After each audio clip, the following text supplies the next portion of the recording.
आपको किसी इमाम पर एतराज है कि उसमें कोई शरई ऐब है, तो बड़े बड़े जामियात और मदारिस मौजूद हैं, उलमा मौजूद हैं।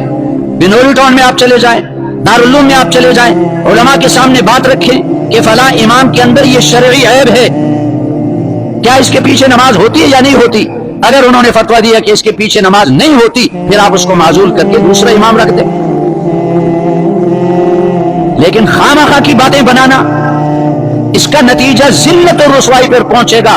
जो अपने इमामों को तंग करते हैं, जो अपने इमामों के खिलाफ बातें बनाते हैं, याद रखें ये पक्की बात है, वो दुनिया में जलील और रुसवा होंगे, दुनिया में जलील और रुसवा होंगे, भीख मांगेंगे, भिखारी बनेंगे।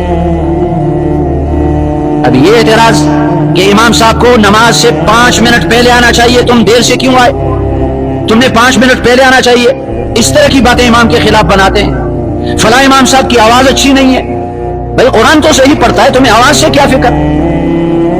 और फला इमाम ऐसा है, फला इमाम ऐसा है, ऐसी बातें उसके तरफ मंसूब करते हैं।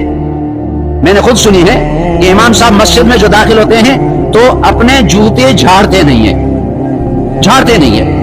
अब ये कोई ऐब है भाई, अगर पाक जमीन पर आया तो जूते झाड़ने की क्या जरूरत है।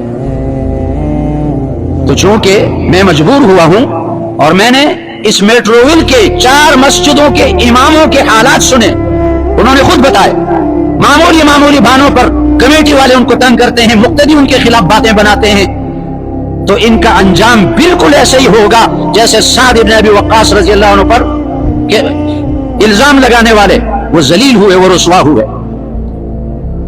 और याद रखें, जो अपने इमामों के खिलाफ बातें बनाते हैं झूठी, वो अगर उस इमाम के पीछे नमाज पढ़ें तो उसकी नमाज मकबूल नहीं होगी। जाओ बिनोरी टाउन से पूछो, दारुल उलूम से जाकर पूछो, उसकी नमाज मकबूल नहीं होगी।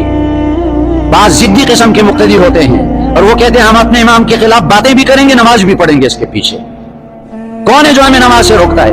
भाई तुम्हारी नमाज से फर्ज तो अदा हो जाएगा, फर्ज अदा हो जाएगा, लेकिन नमाज मकबूल नहीं होगी और उस नमाज पर अजर और सवाब मुरत्तब नहीं होगा, और जो दुनिया में जिल्लत उठानी पड़ेगी वो अलग है। अजीब अजीब एतराजात होते हैं।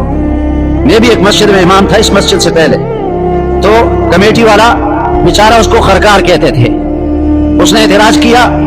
मैं इज्तिमा के लिए चला गया, कराची इज्तिमा, तो कहने लगा आप 2 दिन नमाजें आपने नहीं पढ़ाई, ये लोग एतराज करते हैं।